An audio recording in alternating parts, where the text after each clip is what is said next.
Hey everybody, Edo here, and I am super excited today because I have Scott Caputo with me. Say hello, Scott. Hello. And I'm excited for all sorts of reasons.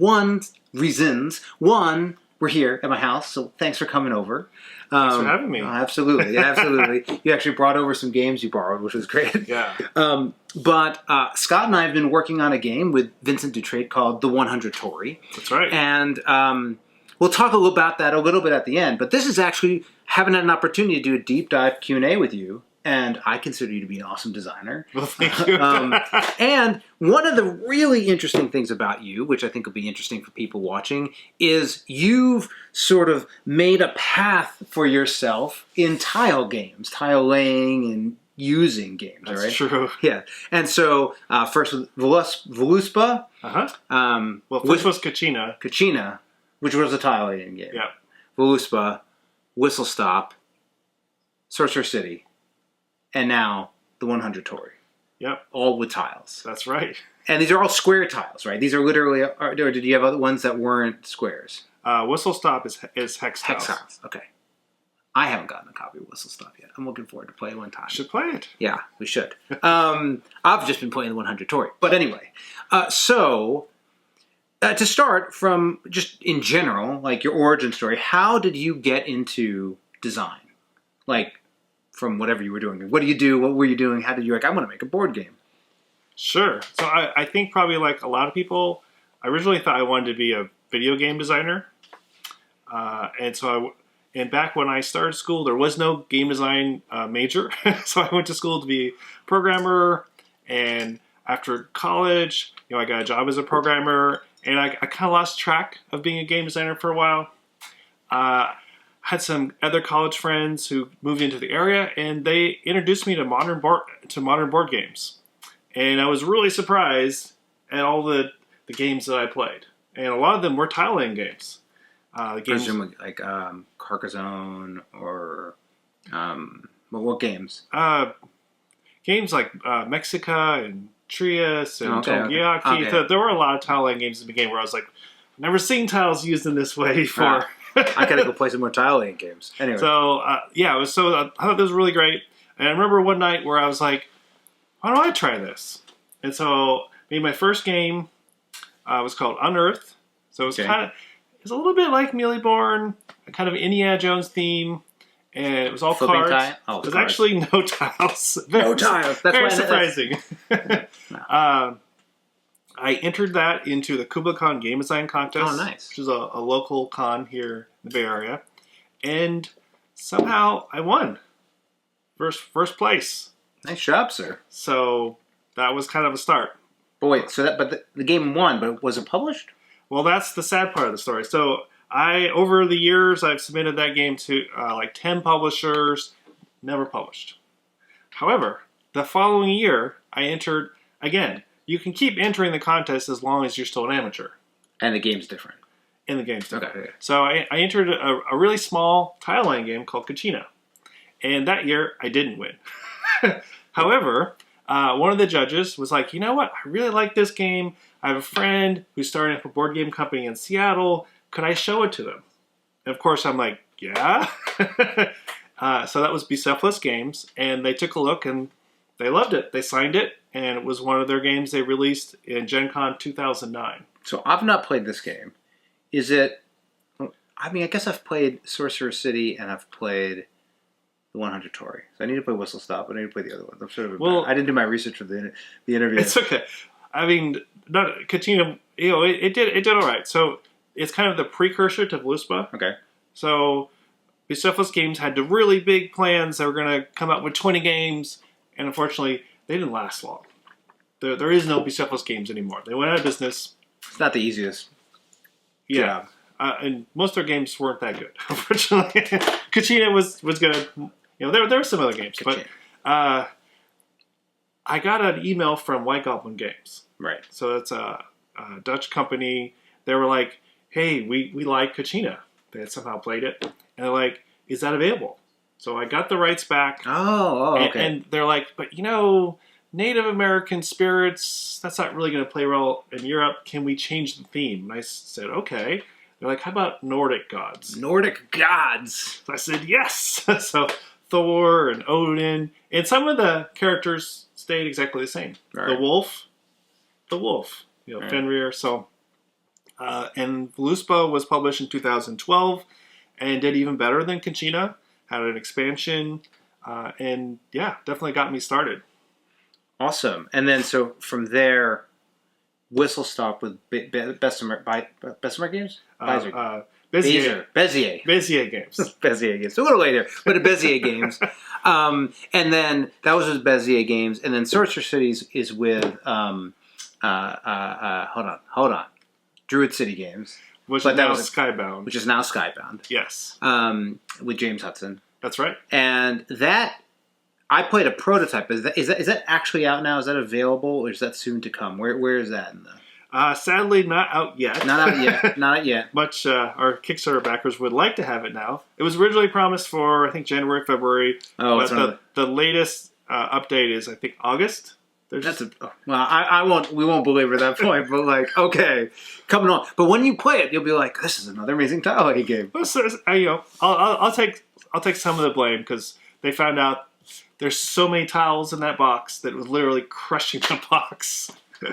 Tiles aren't light. I've learned as well working on. So the insert they had originally designed, they're like, this isn't going to work. Like they want to make sure to keep the tiles in place. They didn't want them all shuffled around. They wanted the box actually. I'm sure it's going to be have integrity. Yeah. No, well, it's going to have to be 3mm box. It got the coins in there too. Those crazy coins, right? Yeah.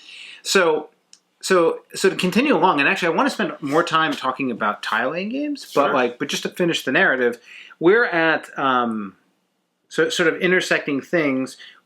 I don't typically take submissions, but we've been not working together, but you were in a League of Gamemakers, I'm in a League of Games. We've known each other for some time, we're local guys. And we were at KuboCon, Gen Con, 2 years ago. Yep. Gen Con 2 years ago, and you're like, hey Ed, I'm shopping games around this convention, showing to a bunch of people, and I'm like, that's cool. And he's like, but I got one I want to show you. And I'm like, I don't really look at them. And I think you badgered me maybe 2 or 3 times. Like, no, I think you're going to really like this. It's I think Torii at the time. It was called Torii. That's right. And I was actually a Japanese major, and so I was like sort of curious. And I like we've known each other for some time, and so I was thinking about it. And then it happened to be at the time that I had this other conversation with Vincent Dutrait, who's an incredible board game artist. Yes. Who had played Herbaceous and some other titles, and was like, hey man, next time you're working on a game that's not dragons or goblins, let me know and maybe it'll work out. And I was like, it's a tile-laying game with like beautiful Japanese stuff. Like, I was like, I think Vincent might be interested in this. I was like, all right, let me see the game. If I like the game and I can convince Vincent, we're going to do it. And so we played, and I thought it was awesome. We ended up tweaking and refining it and sort of streamlining it a little bit for the sort of the pencil first games market and the play a little. Absolutely. But it was super awesome. So we pitched it to Vincent. Vincent was like, that's like an Ed thing to do. He said yes with an accent. And then we were off to the races. And so super excited about that. That's coming up in May. But this isn't about the 100 Torii. We'll do another video about that at some point. What I wanted to talk to you a little bit about, to get past just the origin bit, having been somebody who's worked on many tile games that have been published, I know you always have prototypes. Like, what are some of the unique and interesting things from designing games with tiles? What are the things you think people don't understand or like surprised about tile-laying games? Like, and what are some of the things to keep in mind when you're working with tile? Sure. Yeah. Let's see where to start. So, I think I've kind of put tile-laying games into 2 categories to start with. I would say like open or closed board. Okay. So like Quirkle versus Ingenious. So Quirkle, there is no limit to the size of the board. It can be as big as it can be, depending on where people place it. So games like Völuspá are like that. Kachina and 100 Torii is like that. Carcassonne as well. Carcassonne. So I'm going to keep sneaking that one tile-laying game in there. Keep going. So it can kind of sprawl in any kind of way. And I really like that about tile-laying games, is that the final board is always a surprise. Right. Like, right. You mentioned Carcassonne. People sometimes take pictures. Like, wow, look at this. Like, you've created a unique growing space, almost like artwork of how it all fit together in a pattern you hadn't maybe seen before. Right. Then the closed boards there's a finite number of spaces. Right. So like Whistlestop is like this, Ingenious is like that, and sometimes there's a race to put those pieces in, but once it's full, and there's no, you can't put any more pieces in it. Do you make any distinction between, like you were mentioning, just because I think this Kickstarter is live as well.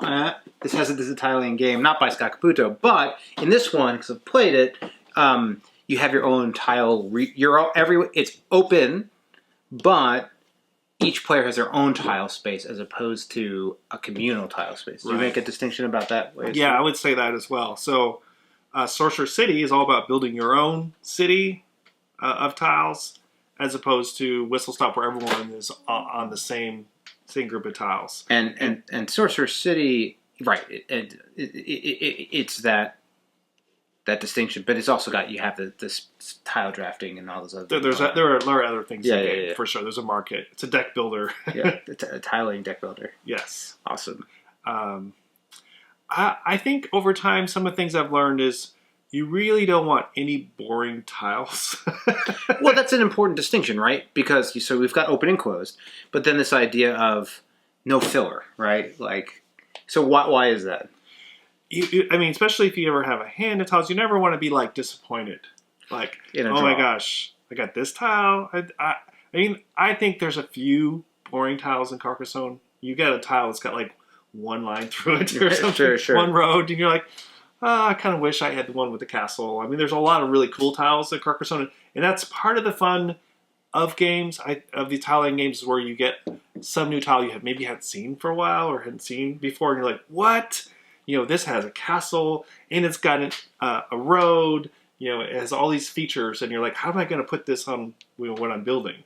So I really like that. So with the 100 Torii, it's been a lot of work. We have only 42 tiles in the game, but there was a lot of revision on where I'm like, yeah, this tile's still not fun enough. So how about I add another icon or add more gates or more features so that if I were to get that tile, I'd be like, ooh, I want that. Yeah, everything having value, right? And I think that's pertinent to games in general. Yeah. Because a lot of times you end up with that. You're just trying to min-max around a value, an absolute value, where you're going to have a little more of this or a little less of that. But sometimes you can get a bunch of the duds. Not duds, just not necessarily hyper impactful. What do you think about, like, when I think of tiles, they've got some other properties sort of similar to cards where... right, you can have them face up or face down. You can't really, not really much you can do on their sides, right? But there's these two faces. Like, how do you think about face up and face down tile usage and tile drawing? Like, when you're thinking about how to distribute tiles, do you just think of them as cards that are squares? Do you have other things you keep in mind? In terms of how you get the tiles? Well, just, how you get the tiles, but also like the different, a lot of times you talk about the difference between, drafting cards or shuffling cards. Like, there's a lot of different properties and not proportions, what I mean, ratios and probability you can drive out of decks and different things. But tiles aren't really easy to shuffle, but you can put them in bags. Like, how do you think about the whole mechanics around using and drawing tiles, not just the placing bit? I haven't done as much of that in my tiling games. For the most part, you just draw. Straight up drawing. You draw, or there might be some element of you can pick from a set of tiles. Probably the most interesting one was Sorcerer City, where you actually have to buy the tiles that you want. So there's like a deck building aspect to that. I really admire games like Isle of Skye. I love how you get your tiles in that game. So in Isle of Skye, you draw a certain number of tiles, you assign a price to each tile, and then other players can buy those tiles away from you. Interesting. But if they don't buy it away from you, then you can buy it, but whatever price that you set. And so it's a really interesting, like, maybe you really want a tile, so you make it expensive, but if you make it too expensive, then you're just hurting yourself. So I think that's pretty brilliant. I can see why that game was nominated for Spiel des Jahres. But yeah, I think that's still kind of an area of exploration for me. Well, so, and then just to push the limits here a little bit, would you consider Splendor a tile? No. No. That's a card. That's a card game. It's a card game. Yeah, definitely. You know, It's the component as used in a laid out space, whether it's closed or open. Yeah, definitely. Got it. I was thinking of something else that I've been thinking a lot about in terms of tiles. If a game has special powers, I really try to focus all of the powers to the tile leg, to the spatial aspects. In Sorcerer City, like there's monsters that come and attack your city. They pretty much all have spatial effects. Right. In the 100 Torii, we have different characters that you can get help from. They all pretty much do a spatial effect on the garden. You know, they're covering something. They let you play multiple tiles, get more tiles. I didn't want tiles where just like you get a resource. Yeah. So and we didn't go into the depths on that game, but you're generating resources, but you're generating it through the play.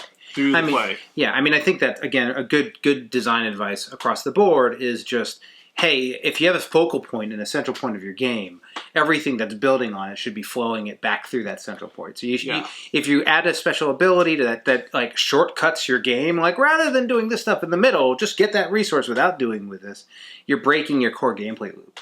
And like, why not keep lacing back and forth through it? So I think that is important to keep in mind. How do you? I mean, I know that oftentimes, since you do a lot of your design and prototyping, but when you're thinking about tiles and the art for tiles, is there anything you keep in mind in terms of the presentation, or you're just like publisher land? I think over time I've learned I got to think more about what the final product could look like.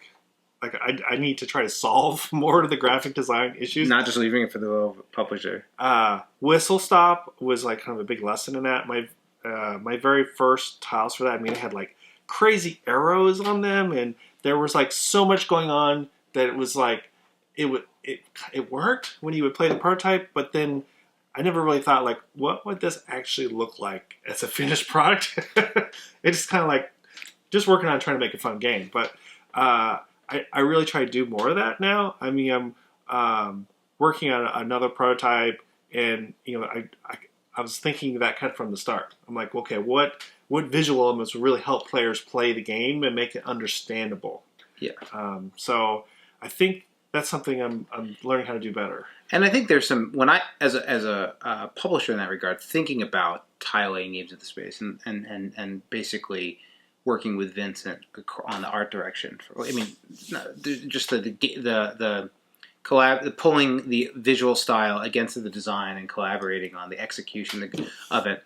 Because he has a very distinct look and feel that was always there, but how to sort of translate the design tile into it, right? And still, we had a little bit of a fun issue with the tiles where you have key points of interest, but we want them to be really clear. Yep. So we ended up doing sort of like a Google Maps thing, but this is an ancient garden. So like it doesn't make we nailed it. Vincent's incredible, but like there's some solving of that, and then wanting to build a space that feels organic, also feels like it has areas and uniqueness, and how to layer that into it, and it takes a lot to pull it together and really make it impactful. I think also you've talked about other games that you're working on, but like there's different shapes in the tiles that you can make, whether you're thinking of them as roads or regions or more, they're not tiles, but I think of what is it called? Like Kami-sama somewhere. But, like Honshu? Honshu. Yeah, there's just different. Or Hanging Gardens. Hanging Gardens. It's ones where you're building more specifically, right? And I think that's really powerful. Hold on 1 second. And we're back. We just had to make sure we didn't lose any film. Keep going with what you were saying. All right, I'm trying to remember what I was saying. So the hard sometimes. Yeah. In terms of what I look for in terms of designing a tile building game, I like games where there's kind of emergent behavior. Mm-hmm. So, I think I really like it when there's opportunity for players to do something clever, something unexpected. Like you give the player certain rules and things they can do, and then you play test it with people, and people are always surprising where they're like, oh wow, I never thought about combining those two or playing it in that way. And when I design a game that has that kind of potential, I know that I've got something. Yeah, I think there's something fun about spatial comboing. Like a lot of times in games, you end up comboing like cards and super abilities, or like just different actions. But like when you're doing a combo that has like a sense of motion and dynamic within the tile space, I think it feels more visceral. Like more like, oh, cool, I did that, and I got the bonus there, and so I think there's something awesome when it comes out in the space in what you're building. I also really like tile laying games where you place a tile and it's not dead. Like I don't really like it where you build it and it never really comes back. It doesn't really come into effect. In the 100 Torii, tiles people played like at the beginning of the game, people are still traveling through it. Like Sure. So I really like kind of that long term, like the how a tile is used or reused can really change over the course of the game. So I like that. Yeah. I think so. And there's also, since in using some of those power abilities, you can cover tiles and replace them. Yep. And there's different ways to roll around. You end up zigging around things. And so just because we've talked about it like a few times, in 100 Torii, you are laying tiles that are creating this Japanese garden, and there are key locations and icons that are on the tiles that you're drawing a path between. Yeah. And as you make that path, you get a resource, and any of one type of gate it goes through, you get more of that resource, and if it goes through another type, you get any other resource you want. Yeah. So you're trying to essentially do set collection while building paths and using powers and gaining resources within the game. Yeah. So it has that sort of comboing. What did the last player do? How can I extend? Growing board. I'm going to play over here, and now I'm going to go over there. A lot of the things that you've talked about. Yeah. Separate from, so we talked about your sort of existing, hopefully going to backers sooner or later, and then Yes. upcoming title. And it's nice not to necessarily have to deal with the whole fulfillment and all those pieces. Do you have other titles that are being announced and in publishing right now, or do you have prototypes? Like, where are you with the tiling stuff? Sure. So I have at least one more game that's been signed, that's in development. It's a co-design with Luke Laurie. Oh, cool. So it has tiles which are the Tetra shapes. Oh, okay. And it has other shapes too, but that's I don't know how much I can say, or I don't think I can really say with the publisher, but it's the heaviest game I've ever worked on. So Luke Laurie likes those heavy Euro games. So He's good at them. It was a case of where we kind of wanted to put our superpowers together. So I said, well, I'm pretty good at tile laying, and I think you're pretty good at worker placement. What happens if we mash those two together? And so break some brains. I really like what we came up with, and I can't wait for it to be announced. But it was supposed to come out this year, and because of certain things happening, it wasn't able to happen this year. Yeah, it takes some time, but so you have so it's a different shaped tile. Really, you've done hex, you've done square, and now you have the what are they called, pentominoes? Pentominoes, I think, something like that. One of those Tetra tiles. And then what else do you have in the works? I've got at least 2 other prototypes, and then ideas for other ones. Of course. So yeah. And for those different, are you your tile? Or are you just going to keep doing? Those are all tiles. So I have one that's currently under review by another publisher. Cool. So they're looking at it. I don't know what's going to happen. Everyone's tile games are great. When are you going to make your tile and write? Tile and write? Haven't seen one of those. Yeah, even though they're all tile line games, I feel like I am kind of learning new mechanics as I go. Right. And pulling them into the games. Yeah, so Whistlestop definitely has like the route building, and there's stocks and things like that. Sorcerer City has the deck building aspect, which is I hadn't really seen that happen before. Tile laying and deck building kind of smashed together. I mean, that's sort of like sign me up. Yeah, and I'm trying to do something else really crazy with another prototype I'm working on. I'm trying to make a tile laying Cthulhu game because I don't think there is one. Well, I don't think there is one either, and I presume that you start with a lot of tiles and you just keep losing them. But perhaps not. Awesome. Well, thanks for being on. We went through and we did a reset, but I think we got the whole thing. Okay. Super excited to have you on, but also for people to be able to check out the 100 Torii. We'll probably do another, which is like about the 100 Torii, but I thought it'd be a good opportunity to have you around since you're in town you live reasonably close anyway. Pretty close. To just talk about you in general, because you've been really growing in the design space and carving out this name in the tile laying world. There's not as many tile laying games being released this. And there should be. There should be lots of tile laying games. Yeah, I think so too. Anyway, so thanks for being on. Thanks for watching. Bye. All right, bye-bye.